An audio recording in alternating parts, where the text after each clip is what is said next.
오늘 설교 제목이 우리가 잘하면 무엇이 될까요?입니다.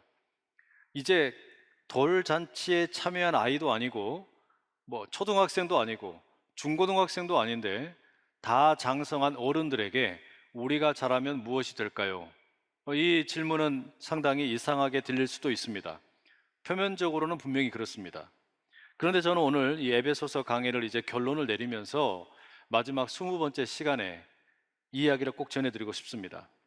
또 오늘 교회에 처음 오신 우리 새가족들에게도 이 이야기를 드리고 싶어요. 우리가 잘하면 무엇이 될까? 제가 아주 친하게 지내는 장로님이 한 분 계시는데요, 60대 중반이 넘으신 분입니다. 키가 아주 작습니다. 몸집도 크지가 않습니다. 그런데 식사량이 저보다 훨씬 더 많아요. 왜 그렇게 많이 드시냐 물었더니 키가 좀 컸으면 하는 마음에 많이 드신답니다. 물론 우스갯소리로 하신 거죠. 우리 인간은 나이가 들면 밥을 아무리 많이 먹어도 키가 크지 않습니다. 하지만 성경은 우리가 나이와 상관없이 날마다 성장할 수 있다고 이야기합니다. 키가 아니에요. 몸무게가 아닙니다. 그럼 무엇이 잘할 수 있다는 걸까요? 최근에 제가 청년 도배사 이야기라는 책을 읽었습니다. 본래 다른 직업이 있었는데 그 직업을 그만두고 도배 학원을 다니면서 일을 배우고 전업 도배사로 일을 하고 있는 여성 청년의 경험담을 글로 적은 겁니다. 이 글 가운데 보니까 자신이 하는 일을 노가다라고 칭하는 것에 대해서 아주 강력하게 거부를 합니다. 자신은 아무 일이나 닥치는 대로 하는 노가다가 아니라 엄연히 도배 기술 자격을 보유하고 있는 기술자라고 자기를 인식을 하더라고요. 저는 그 대목이 되게 인상적이었습니다. 이 청년은 자신의 일이 비록 육체적으로는 힘들지 몰라도 노가다라고 무시당하는 것을 허락하지 않는 겁니다. 자기 일에 대한 자부심과 존엄성을 지키려고 하는 것이죠. 여러분, 이게 참 중요하지 않습니까? 우리가 잘하면 무엇이 될까요? 이 질문은 어떤 특정 직업이나 일을 가리키는 게 아닙니다. 도리어 이 질문의 본래 의미는 뭐냐면, 우리가 영적으로 성장한다면, 영적으로 자란다면 삶에 대해서 어떤 태도를 갖게 될까? 우리는 인생에 대해서 어떤 태도를 갖게 될 것인가 하는 물음입니다. 저는 이 질문이 대단히 중요하다고 생각을 해요. 어쩌면 우리 인간에게 있어서 몸의 성장, 키가 크는 것, 몸집이 커지는 것보다 더 중요한 게 영혼의 성숙, 그리고 마음의 성숙이 아닐까 생각하기 때문입니다.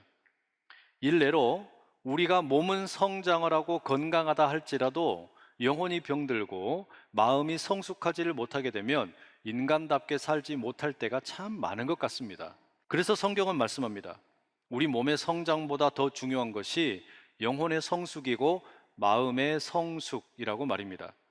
영적으로 성숙하지 않으면, 마음이 건강하지 않으면 우리는 상대를 얼마든지 악마로 만들 수 있고 자기 자신도 악마가 되는 안타까운 일을 범하게 됩니다.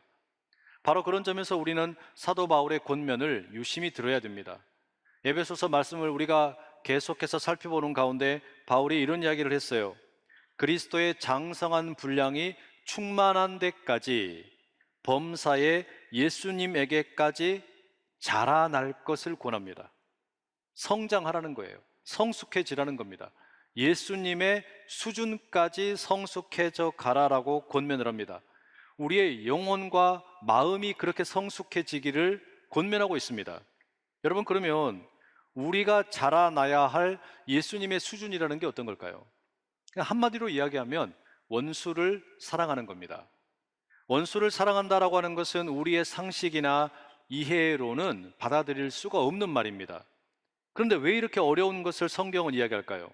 왜 예수님도 원수를 사랑하라고 우리에게 이야기하고 사도 바울도 예수님의 수준까지 자라나라고 이야기하는 걸까요? 사실 그 이유는 악순환의 고리를 끊기 위함입니다. 악순환의 고리를 끊으려면 이제 원수를 사랑하는 것밖에 답이 없기 때문입니다. 세상의 일반적인 상식은 눈에는 눈, 이에는 이입니다. 상대방이 눈을 때리면 나도 상대의 눈을 때립니다. 상대가 내 이를 빼면 나도 상대의 이를 빼려고 합니다. 그런데 이런 식으로는 절대로 갈등이나 문제를 해결할 수가 없어요. 서로 반복해서 해코지를 하게 되고 악순환이 계속 일어납니다. 불행과 죄악의 역사가 반복되는 거예요. 우리가 잘 아는 것처럼 예수님도 억울한 재판을 받으시고 십자가에서 안타깝게 돌아가셨습니다. 이 광경을 지켜보던 제자들의 그 심정이 어땠을까요? 우리 예수님이 억울한 재판을 당했다. 그리고 예수님이 십자가에 달려 돌아가셨다. 우리도 복수하자. 로마 군인들에게 우리가 테러를 하자. 바리새인들이나 서기관들에게, 그리고 가룟 유다의 식구들에게 복수하자. 왜 그런 마음이 들지 않겠습니까? 얼마든지 그런 복수하고 싶은 마음, 눈에는 눈으로, 이에는 이로 대응하자라는 생각이 왜 들지 않았겠냔 말이에요. 그런데 예수님께서 살아생전의 제자들에게 원수를 사랑하라 가르치셨어요. 그래서 그렇게 못하는 겁니다. 왜 그렇습니까? 눈에는 눈으로, 이에는 이로 대응을 하게 되면 죄와 사망의 악순환이 결코 끊어지지 않기 때문입니다. 그래서는 예수님께서 말씀하시는 평화의 나라가 이 땅에 임할 수도 없고 하나님의 나라가 이 땅에 올 수 없기 때문입니다. 여러분, 그렇습니다. 상대방이 악하게 행동했기 때문에 나도 악하게 행동하는 거 옳지 않습니다. 상대방이 나에게 선하게 행동했기 때문에 나도 선하게 행동하는 거, 이것은 전혀 칭찬받을 일이 아닙니다. 누구나 그렇게 합니다. 이렇게 해서는 결코 죄의 악순환을 끊을 수가 없다는 이야기예요. 불행의 악순환이 끊어지지를 않습니다. 그래서 예수님께서는 전혀 다른 방식으로 행동을 하셨어요. 전혀 다른 태도를 취하신 겁니다. 예수님께서는 우리가 아무리 나쁜 죄를 많이 저질렀어도 선하게 대해 주십니다. 예수님께서는 우리가 수많은 나쁜 짓을 했음에도 불구하고 용서를 해 주시는 거예요. 이게 뭘 말하는 겁니까? 하나님의 행동과 태도가 우리의 행동과 태도에 의해서 결정되지 않는다는 이야기입니다. 예수님의 행동과 태도가 우리의 행동과 태도에 의해서 결정되지 않는다는 이야기예요. 여러분, 이게 기독교 복음의 핵심입니다. 오늘 교회 처음 오신 새가족 여러분이 복음이 뭡니까? 라고 묻는다면 전 그렇게 말할 거예요. 복음이란 하나님께서 가지고 계신 행동과 태도가 우리들의 행동과 태도에 의해서 결정되지 않는 것이다. 여러분, 그게 우리가 믿는 복음의 핵심입니다. 그리고 이 복음을 믿는 우리에게도 동일한 과제를 주고 계시는 거예요. 나의 행동과 태도가 상대방의 행동이나 태도에 의해서 결정되지 않는 것, 나의 행동과 태도는 오로지 하나님의 행동과 태도에 의해서만 결정되는 것, 바로 그런 인생을 살라는 겁니다. 여러분, 저는 이게 우리 가정의 평화, 우리 일터의 평화, 우리 나라의 평화, 나아가 온 세계의 평화를 만들어낼 수 있는 유일한 길이라고 믿습니다. 이것밖에 없어요. 어제 토요일에 우리 교회에서 섬기는 사회복지법인 강물에서 안산에 거주하고 있는 우크라이나 전쟁 난민들을 돕기 위해 구호 물품을 전달을 했습니다. 여러 기업들이 물품 후원을 해 주셨고, 이것을 이제 박스에 나누어 담아서 나누어 준 거죠. 전달해 드린 거예요. 현재 한국에 들어와 있는 우크라이나 전쟁 난민이 법무부에서 추산하기로는 1,500명입니다. 이 가운데 등록된 사람은 820명이고 안산시에는 167명이 머물고 있습니다.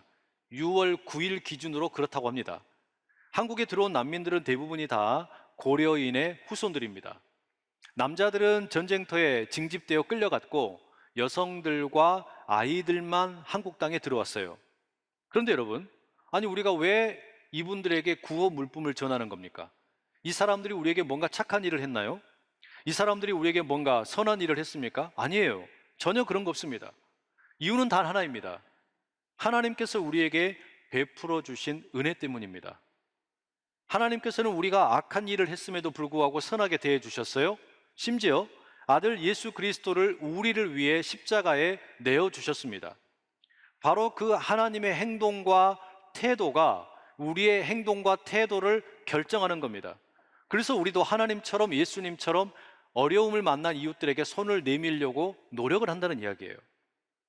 어제 행사에서 여러 사람을 만났는데 그 가운데 아주 인상적인 분이 있었습니다. TS 트릴리온이라는 그 샴푸를 만드는 회사의 사장님이었습니다. 이분은 우리 재단에서 어려운 분들을 돕기 위해서 어떤 사역을 할 때마다 힘써서 협력을 하고 돕는 분입니다. 참 귀한 분이죠. 저는 그래서 앞으로 샴푸는 TS 트릴리온 샴푸만 쓰려고 합니다. 여러분께서도 함께 동참해 주시기 바랍니다. 왜냐하면 제가 어제 그렇게 말씀드렸거든요. 오늘 예배 시간에 꼭 홍보해 드리겠다고.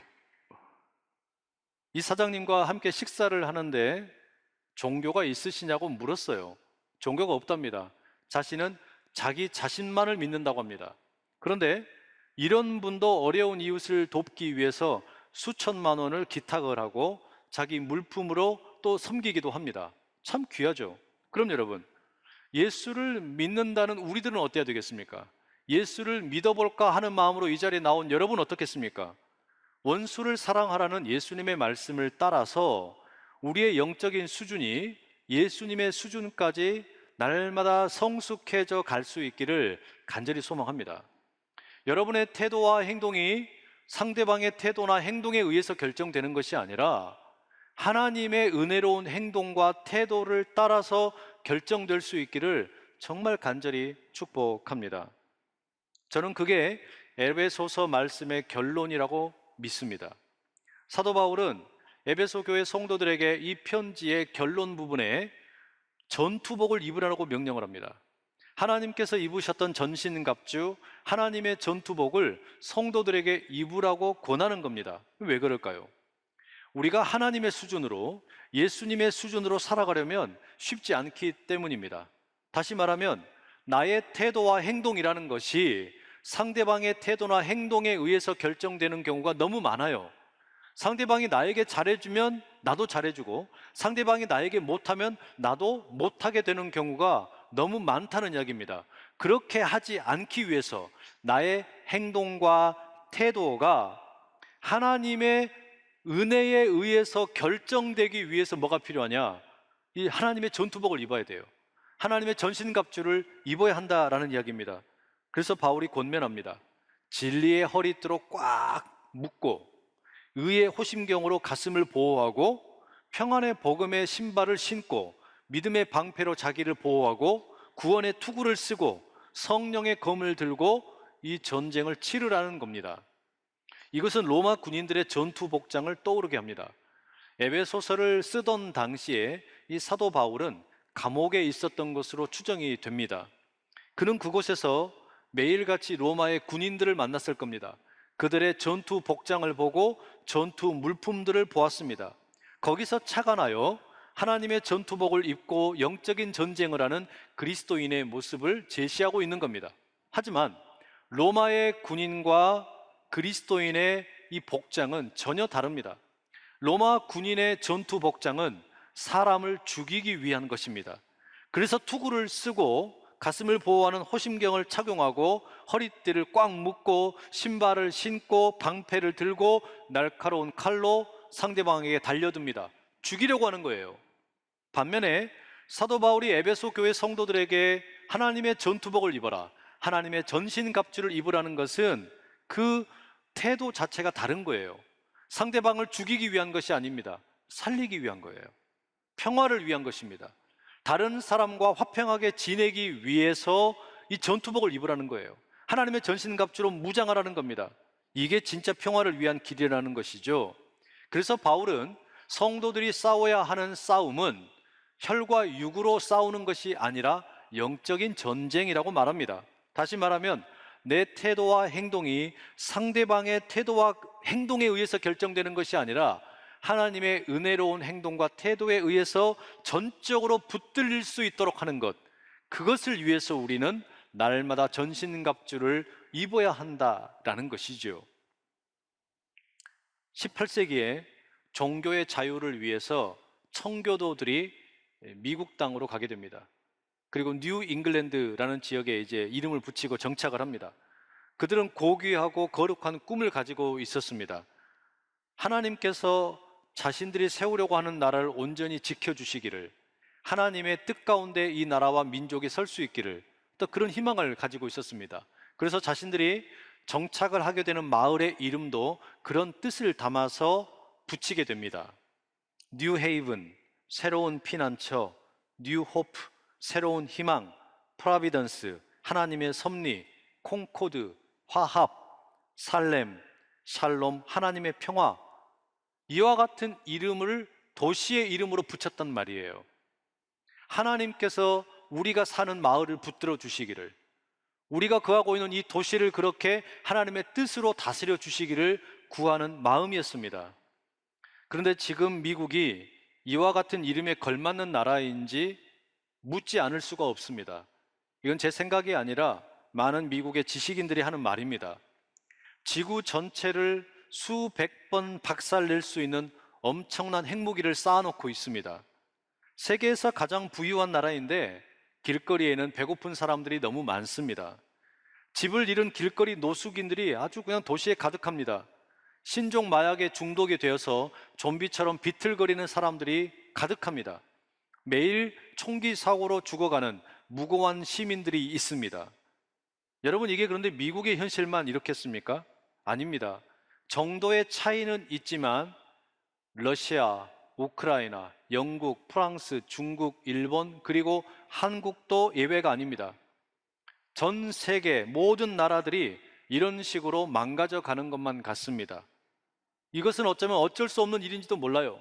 너무 크고 복잡한 나라이기 때문에 그럴 수도 있습니다. 더욱이 나라와 나라 사이의 경우는 어떻습니까? 각 나라가 점점 더 이기심으로 똘똘 뭉치고 있습니다. 자기 나라의 이익만을 위해서 존재하는 것 같습니다. 무슨 이야기겠습니까? 눈에는 눈으로, 이에는 이로. 그래서 우리나라의 태도와 행동은 저 나라의 태도와 행동에 달려 있다, 이렇게 이야기한단 말이에요. 자기들의 이익만을 위해서 똘똘 뭉쳐 있습니다. 이게 현실이에요. 그러나 우리는 질문을 안 할 수가 없어요. 우리는 잘하면 무엇이 될까요? 우리가 영적으로 성장을 하면 무엇이 될까요? 저와 여러분은 하나님의 전투복을 입고 평화를 위해서 이와 같은 세상에서 싸워야 합니다. 저와 여러분은 예수 그리스도의 수준까지 올라가는 이유가 바로 이와 같은 세상에서 하나님의 평화를 선포하기 위한 것입니다. 결국에 나의 태도와 행동이 상대방의 태도나 행동에 의해서 결정되는 것이 아니라 오로지 하나님의 행동과 태도에 의해서 결정되도록 결단을 한다는 이야기입니다. 바로 그게 오늘 우리에게 주어진 정말 중요한 사명입니다.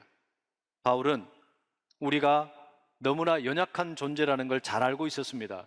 우리가 어린아이와 같다는 것도 너무나 잘 알고 있었습니다. 그래서 우리로 하여금 하나님의 전투복을 입고 전신갑주를 입고 마지막으로 어떻게 할 것인가 이렇게 권면합니다.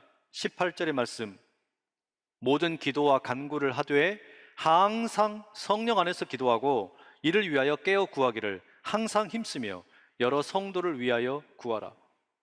바울이 편지를 결론 내리면서 마지막으로 들려주는 이야기는 기도입니다. 기도하자는 거예요.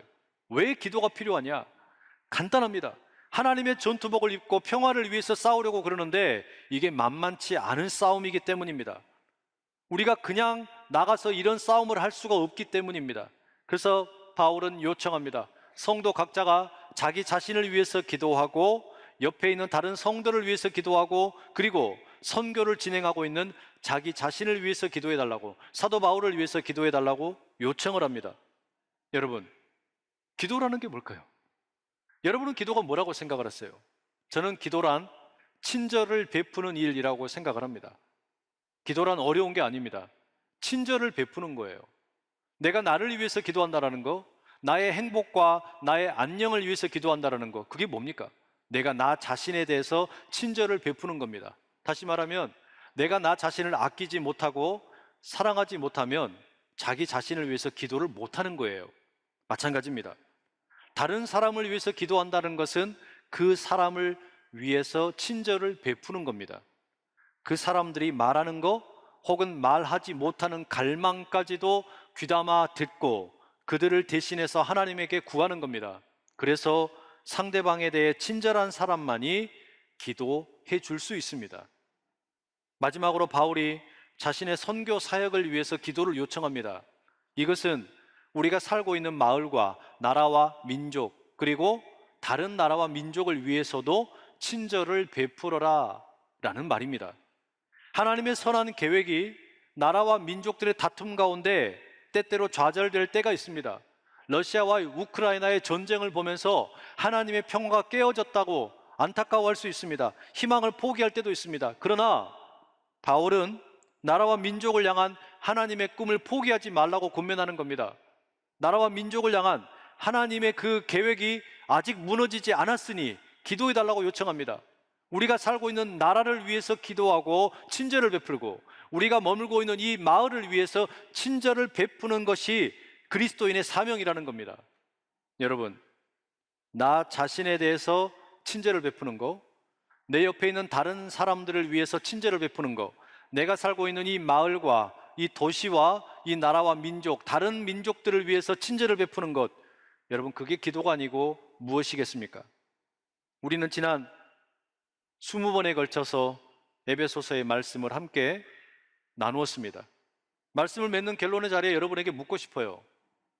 여러분은 자라서 무엇이 되고 싶습니까? 여러분은 예수를 믿고 영적으로 성숙하게 되어 무엇이 되고 싶습니까? 하나님의 전신갑주 전투복을 입고 무엇이 되고 싶습니까? 거룩한 사람이 되는 것, 성경이 하는 이야기입니다. 그런데 그건 너무 어려운 표현이에요. 좀 더 간단히 이야기하자면 기도하는 사람, 더 구체적으로는 평화를 위해서 기도하는 우리가 되면 참 좋겠습니다. 어려운 일이 아닙니다. 친절한 사람이 되면 좋겠습니다. 친절한 사람이 되는 것, 그게 사도 바울이 어쩌면 에베소 교회 성도들에게 간절하게 부탁하는 핵심이라 할 수 있습니다. 내 행동과 태도가 상대방의 태도와 행동에 의해서 결정되지 아니하고 오로지 하나님의 행동과 태도에 의해서 결정되도록 결단하는 사람, 그래서 날마다 기도하는 사람, 자기 자신에게 친절을 베풀고 이웃에게 친절을 베풀고 내가 거하고 있는 마을에 대해서 친절을 베푸는 사람, 그게 에베소서의 결론입니다. 바울은 에베소 성도들에 대한 이 편지를 마무리하면서 축복의 말로 결론을 내립니다. 24절, 우리 주 예수 그리스도를 변함없이 사랑하는 모든 자에게 은혜가 있을지어다. 변함없이 예수님을 사랑하는 사람들, 변함없이 예수님을 향해 자라가기를 원하는 사람들, 변함없이 나의 생각과 행동과 태도가 다른 사람의 행동이나 태도에 의해서 결정되는 것이 아니라 오로지 하나님에 의해서 결정되기를 사모하는 사람들, 그래서 자기 자신에게 친절하고 남에게 친절을 베풀고 내가 거하고 있는 이 도시와 민족을 위해서 친절을 베풀 수 있는 사람이 되는 그 모두 바로 여러분들에게 하나님의 크신 은혜와 축복이 함께 하시길 소망합니다.